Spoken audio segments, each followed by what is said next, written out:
Hi guys, how are you? ફરી મળે આપણે સમાજશાસ્ત્ર ધોરણ 12 ચેપ્ટર 4માં. છેલ્લે આપણે જોઈતી પંક્તિ ત્યાંથી શરૂ કરીએ કે ખુદી કો કર બુલંદ ઇतना કે હર તકદીર સે પહેલે ખુદા બંદે સે ખુદ પૂછે બતા તેરી રજા ક્યાં હે, બતા તેરી રજા ક્યાં હે. મતલબ એટલી શક્તિ આપણે ખીલવીએ કે કોઈ આપણું ભાગ્ય લખતા પહેલાં આપણને પૂછે કે બોલો શું લખવું, અને એ મહેનતની શરૂઆત હવે આપણે કરીએ. જોઈએ આપણે આજે સમાજશાસ્ત્રનો નવો પાઠ, ધોરણ 12 યુનિટ નંબર 4. પાઠનું નામ છે સ્ત્રી સશક્તિકરણ. પહેલો પ્રશ્ન, એમ્પાવરમેન્ટ એટલે સશક્તિકરણ શબ્દનો ઉદ્ભવ કયા દેશમાં થયો? તો જવાબ આવશે લેટિન અમેરિકા. 2011ની વસ્તી ગણતરી પ્રમાણે ભારતમાં સૌથી વધુ બાલિકાઓનું પ્રમાણ કયા રાજ્યમાં છે? સૌથી વધુ બાલિકા મિઝોરમમાં. ચિરંજીવી યોજના કયા પ્રકારની યોજના છે? તો જવાબ આવશે ડી, સામાજિક ન્યાય અને અધિકારિતાની.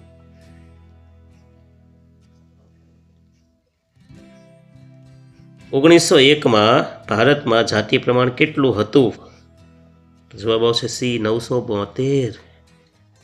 કેટલું ઊંચું હતું અને કેટલું ડાઉન થઈ ગયું બાપા. 5મું, સાયકલ સહાય યોજનાનો લાભ કોને આપવામાં આવે છે? તો એ જવાબ કન્યાઓને.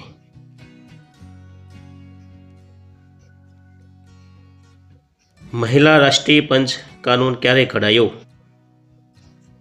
મહિલા રાષ્ટ્રીય પંચ ડી જવાબ આવશે 1990માં.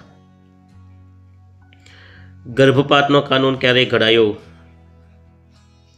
તો સી જવાબ 1971. મહિલા સશક્તિકરણના લક્ષણો કોણે આપ્યા છે? તો મહિલાએ આપ્યા છે, ચંદ્રિકાબેન રાવલ. કોરબાઈનું મામેર યોજના કયા પ્રકારની યોજના છે? તો જવાબ આવશે એ, સામાજિક ન્યાય અને અધિકારિતા. 10મું, ફેક્ટરી એક્ટ કઈ સાલમાં ઘડાયો? એમનો જવાબ છે 1948માં. કારખાનામાં કામ કરતા લોકોના ફાયદા માટે, ખાસ કરીને સ્ત્રીઓ. 11મું, 2011ની વસ્તી ગણતરી પ્રમાણે ભારતમાં જાતિ પ્રમાણ એટલે કે લિંગ પ્રમાણ કેટલું હતું? તો જવાબ આવશે 940. 12મું, ભારતમાં મહિલા સશક્તિકરણ માટેની નીતિ ક્યારે ઘડાઈ? જવાબ છે સી, 2001માં. અહીંયા આપણે ચોથા પાઠના MCQ પૂરા કરીએ.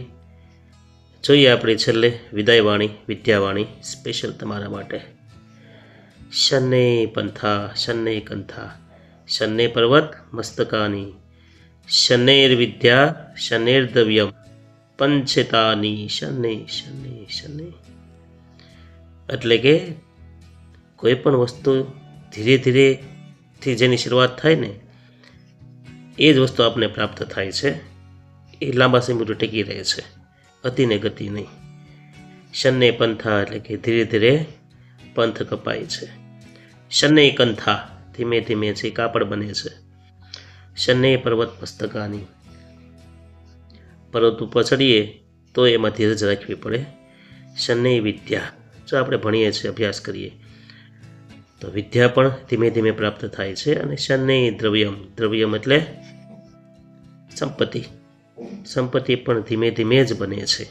આ 5 વસ્તુ છે, એમાં આપણે ધીરજ રાખવી જોઈએ.